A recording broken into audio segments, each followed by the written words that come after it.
Fundamentos de sistemas operativos. Conceptos básicos.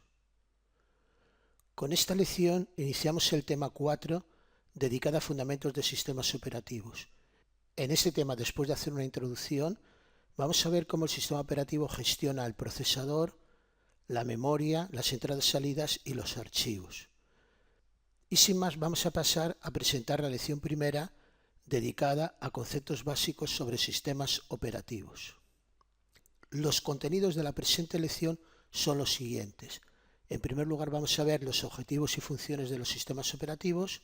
En segundo lugar, el contexto donde se circunscriben los mismos, arranque de un computador, y vamos a describir los sistemas operativos más utilizados en la actualidad. Como vimos en la lección 1.4, el soporte lógico o software de un computador es el conjunto de programas asociados a dicho computador, es decir, los programas suministrados por el constructor, los adquiridos en empresas especializadas y los redactados por los propios usuarios. El software de un computador se compone de software de control, dentro del cual se incluye el sistema operativo, objeto del presente tema, el intérprete de órdenes y programas de diagnósticos y mantenimiento. Por otra parte, tenemos las utilidades generales, que son programas como compactar disco, antivirus, compresión de datos, procesadores de lenguajes, etc. Son una serie de programas que nos ayudan a utilizar eficientemente el computador. Y por último, tenemos el software de aplicaciones, que incluye los programas que realmente interesan a los usuarios: hoja electrónica, navegador, programa para llevar la contabilidad, videojuego, etc. Un sistema operativo es un programa o conjuntos de subprogramas o módulos de control que tienen por objeto facilitar el uso del ordenador y conseguir que éste se utilice eficientemente.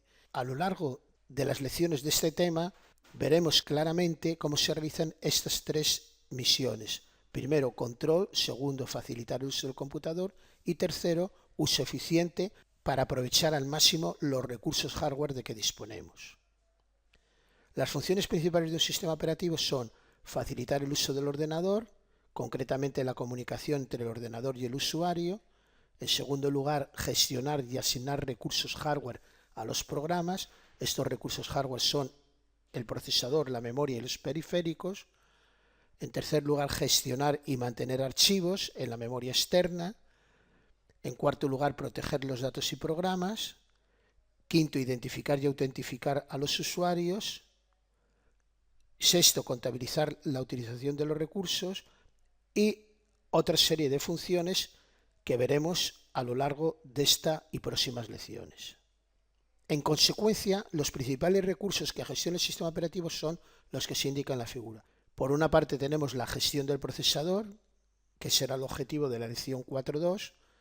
En segundo lugar, la gestión de memoria, que analizaremos en detalle en la lección 4.3. En tercer lugar, la gestión de entradas y salidas, que será el objetivo de la lección 4.4. Y por último, la gestión de archivos, que será el tema que vamos a ver en la lección 4.5. El sistema operativo dentro de los niveles conceptuales de complejidad. Como vimos con detalle en el tema primero, el estudio y diseño de un computador es de una gran complejidad, por lo cual se suele hacer considerando distintos niveles conceptuales de complejidad, tal y como se muestra en esta figura. El nivel más complejo, de más detalle, es el de dispositivo electrónico, luego el nivel de lógica digital, micromáquina, máquina, sistema operativo, máquina simbólica, y en la cima de esta pirámide se encuentran los usuarios y las aplicaciones. En el tema 3 hemos considerado con cierto detalle los niveles de micromáquina y de máquina, lenguaje máquina y ensamblador. En el tema presente vamos a tratar sobre los sistemas operativos. Como vemos, el nivel de sistema operativo se encuentra en la parte superior de los distintos niveles. Por otra parte, los programas de aplicación y los usuarios ven al computador como una máquina simbólica que proporciona lenguajes de alto nivel, editores y órdenes del sistema operativo. Por debajo de la máquina simbólica se encuentra la máquina operativa o sistema operativo, que contiene subprogramas o módulos que proporcionan distintas utilidades que se lanzan a ejecutar mediante llamadas al sistema o instrucciones virtuales, y que analizaremos a continuación con más detalle. En esta figura he considerado el nivel de máquina simbólica, el nivel de máquina operativa y el nivel de máquina convencional. En el nivel de máquina simbólica he incluido los compiladores, editores y la interfaz de usuario del sistema operativo, que incluye el intérprete de órdenes, también conocido con el nombre de concha o en inglés shell. En esta figura lo que trato de poner de manifiesto es que los módulos del sistema operativo se lanzan a ejecutar mediante llamadas al sistema, de tal manera que las órdenes por medio de la concha se transforman en llamadas al sistema, y también los compiladores y los editores transforman nuestros programas o nuestras órdenes en llamadas al sistema e instrucciones en lenguaje máquina. Otra forma de ver lo que acabo de explicar es considerando la figura que muestro en la imagen. Los usuarios y las aplicaciones se comunican con el sistema operativo a través de una interfaz de usuario concha o shell. La interfaz de usuario se utiliza con un lenguaje de control o de órdenes. Las órdenes son captadas y traducidas a llamadas al sistema por un intérprete de órdenes que forma parte de la concha. Y cada llamada al sistema operativo ejecuta un módulo que proporciona el servicio requerido.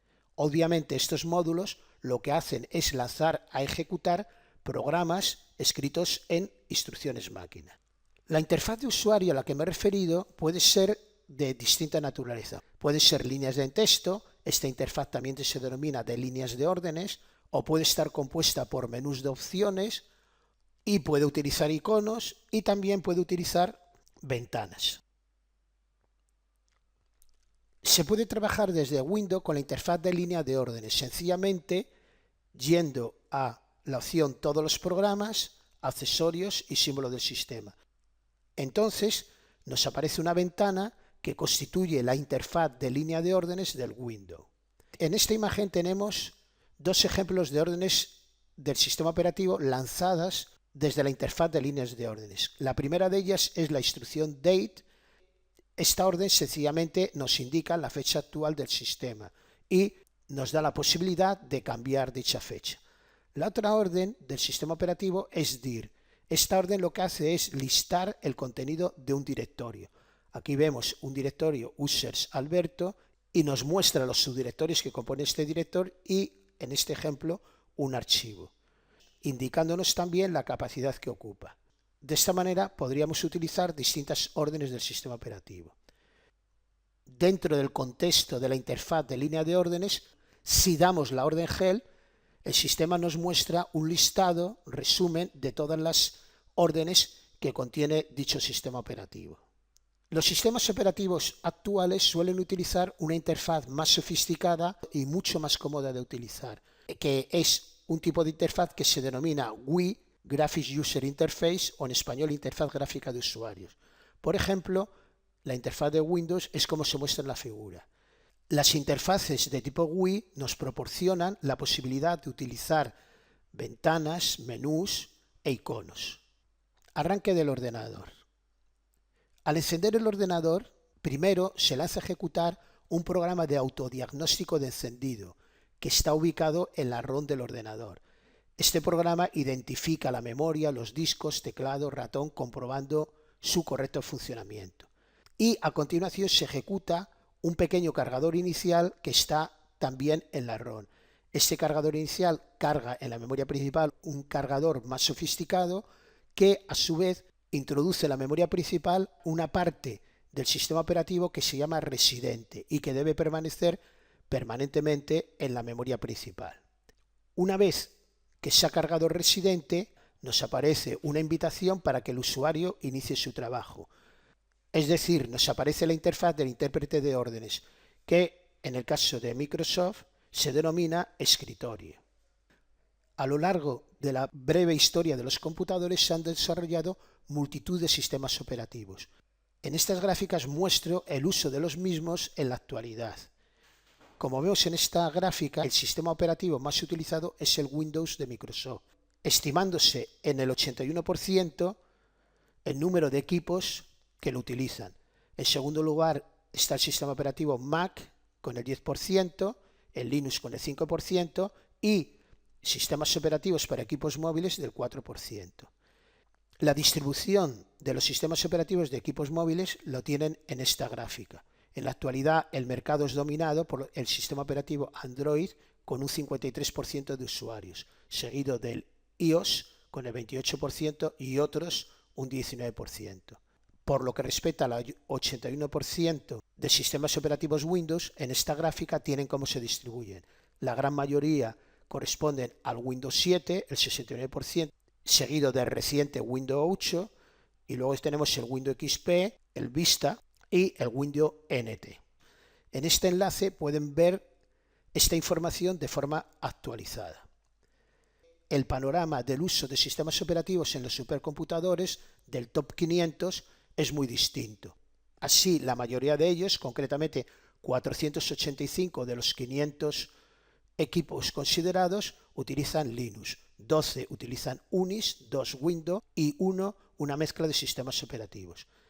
En esta dirección web pueden obtener información actualizada sobre esta cuestión. A continuación voy a describir brevemente las características más relevantes de los sistemas operativos a los que me he referido.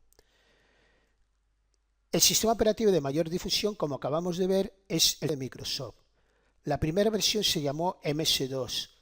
2 son las iniciales de Disk Operating System. Era un sistema operativo que estaba proyectado considerando que todos los programas y datos se encuentran en el disco magnético, y fue adoptado por IBM como sistema operativo estándar para el IBM PC.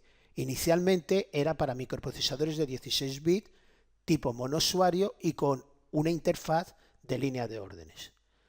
En 1990 se comercializó el Windows 3.0, que ya contenía una interfaz de menús. En 1995 se lanzó el Windows 95, que ya contenía una interfaz de usuario gráfica completa y está proyectado para equipos de 16 a 32 bits y con memoria virtual.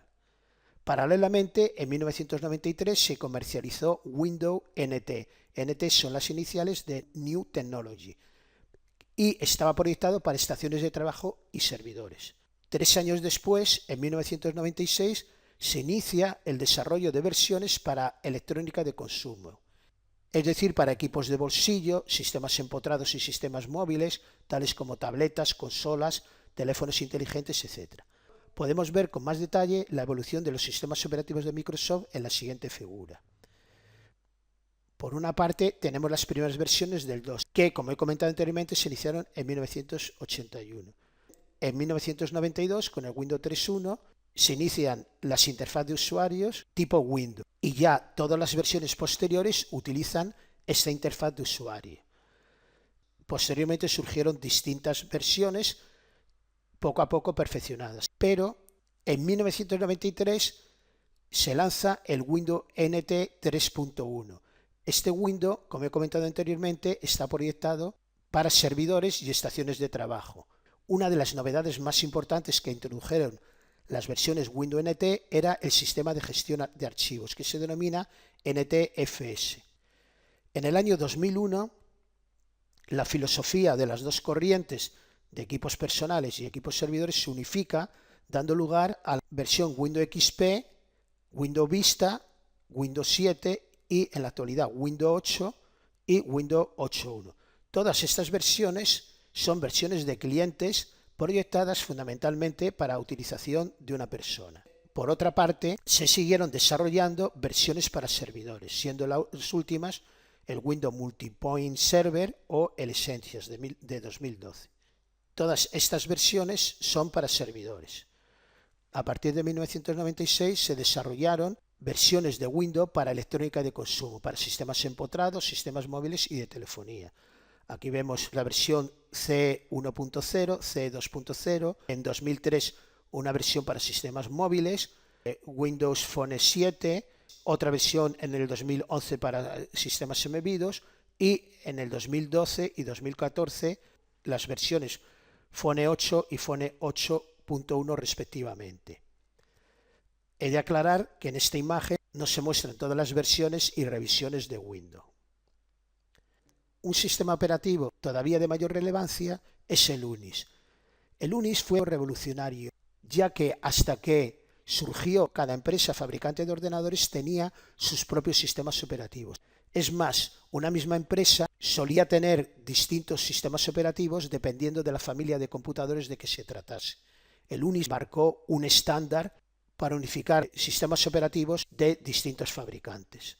Fue comercializado a comienzos de los 90 y las características más notables es que constituye un conjunto de familias de sistemas operativos que comparten criterios de diseños e interoperabilidad. Solo en las dos primeras décadas, es decir, en la década de los 90 y de los 2000, se desarrollaron más de 100 versiones, puede funcionar en muchos tipos de ordenadores y es la columna vertebral de Internet. Es un sistema operativo multiprogramación, multiusuario y multiprocesamiento. Estos conceptos lo veremos en la lección 4.2, la lección siguiente a la presente. Es más difícil de aprender que Windows o el Mac OS. En esta imagen tiene un esquema de la evolución inicial del UNIX. Fue ideado en 1970 en los Bell Laboratorios de la AT&T en Estados Unidos y fue un sistema operativo proyectado para un computador de Digital, concretamente el PDP-7. Los conceptos básicos sobre este nuevo sistema operativo aparecen publicados en 1971 por Ritchie y Thompson. Posteriormente surgieron distintas versiones, pero un hecho relevante es que la Universidad de Berkeley en 1977, también utilizando los mismos conceptos de Ritchie y Thompson, desarrolló una versión diferente de UNIX, el UNIX BSD, para otro computador de Digital, concretamente el PDP-11. De estas dos ramas fundamentales han ido surgiendo muy distintas versiones. Concretamente de la versión de Berkeley surgió una rama desarrollada por Sun Microsystems para sus equipos. De la versión del AT&T surgió el AIS, que es la versión de UNIX desarrollada por IBM, etc. De todo este panorama merece especial atención el Linux, al que me voy a referir a continuación. El Linux lo desarrolló un estudiante de la Universidad de Helsinki, Linus Torvalds. Fue concebido en 1991 como una versión de MIMIS, que es un sistema operativo descrito en un libro de texto del profesor Tannenbaum, y lo ideó utilizando los conceptos básicos de UNIX, proyectándolo para PCs compatibles. Es un sistema operativo parecido al UNIX que funciona en desde tantos supercomputadores a pequeños sistemas de electrónica de consumo. Es de código abierto, se estima que del 0,5 al 2% de todos los PCs en la actualidad utilizan el Linux y existe un movimiento que se llama GNU Linux que tiene como objetivo ser un sistema completamente compatible con UNIX, formado en su totalidad por software libre. Otro sistema operativo de gran relevancia, como he citado anteriormente, es el Mac OS. Fue desarrollado por Apple para la familia de computadores Macintosh. Fue uno de los primeros con una interfaz gráfica de usuario, integrando ratón, menús, ventanas y iconos, facilitando mucho el uso de computadores a personas no especializadas en ellos. Esto hizo que este tipo de equipos obtuviesen una gran difusión, abarcando una gran cuota de mercado. Puede considerarse que las fechas más significativas de este sistema operativo son las siguientes. La primera versión se desarrolló en 1985 y posteriormente fueron surgiendo distintas versiones hasta la 9, en 1999, que es considerada como la última versión clásica. En el 2002 se comercializó la versión Mac OS X, que debería corresponder a la 10. Supuso un cambio total de la arquitectura clásica, pasando a basarse en UNIX, pero manteniendo muchos módulos anteriores de la interfaz gráfica. Nadie duda de que hoy día tienen una gran relevancia los sistemas operativos para móviles. Como vimos, el más utilizado en la actualidad es el Android. Este sistema operativo está basado en el núcleo de Linux y proyectado fundamentalmente para sistemas móviles con pantalla táctil, tales como tabletas, teléfonos y relojes inteligentes, automóviles, televisores, etc. Desde 2005, la empresa que lo desarrolló pasó a ser propiedad de Google, pero está integrada en una fundación que agrupa una agrupación de entidades para desarrollar normalizaciones y estándares abiertos para dispositivos móviles. El otro gran sistema operativo para móviles es el iOS. Hasta junio de 2010 era conocido como el iPhone OS. Es el sistema operativo móvil de Apple que lo utilizan además del iPhone, el iPod Touch, el iPad y Apple Televisión. Aparte de estos sistemas operativos que he citado, hay otros muchos. Por ejemplo, tenemos el sistema operativo Google Chrome. Este sistema operativo también está basado en el núcleo de Linux, está proyectado para los usuarios que dedican gran cantidad de tiempo a Internet y técnicamente es sencillamente un navegador web muy sofisticado. Se basa en la utilización de aplicaciones de Internet a través de la web para la realización de tareas tales como procesamiento de texto y visualización multimedia. Otros sistemas operativos son los de IBM, el ZOS, ZVM, VM son las siglas de Virtual Memory y OS2, este último desarrollado conjuntamente con Microsoft. Como resumen y conclusiones podemos decir que en esta lección primera del tema dedicado a sistemas operativos hemos descrito los objetivos y funciones de un sistema operativo. Hemos enmarcado los sistemas operativos en los contextos del software y dentro de los niveles conceptuales de complejidad de un computador. Estos niveles conceptuales de complejidad nos están sirviendo de columna vertebral y de nexo de todos los temas del curso. Por otra parte, hemos introducido los conceptos de concha o shell, lenguaje de control, llamada al sistema e intérprete del lenguaje de control. Y, por último, hemos descrito brevemente los sistemas operativos de mayor uso en la actualidad. En las próximas 4 lecciones analizaremos cómo el sistema operativo monitoriza y gestiona el funcionamiento de, respectivamente, procesador, memoria, entradas, salidas y sistemas de archivos. Y con esto concluyo esta lección que espero haya sido de su interés. Muchas gracias.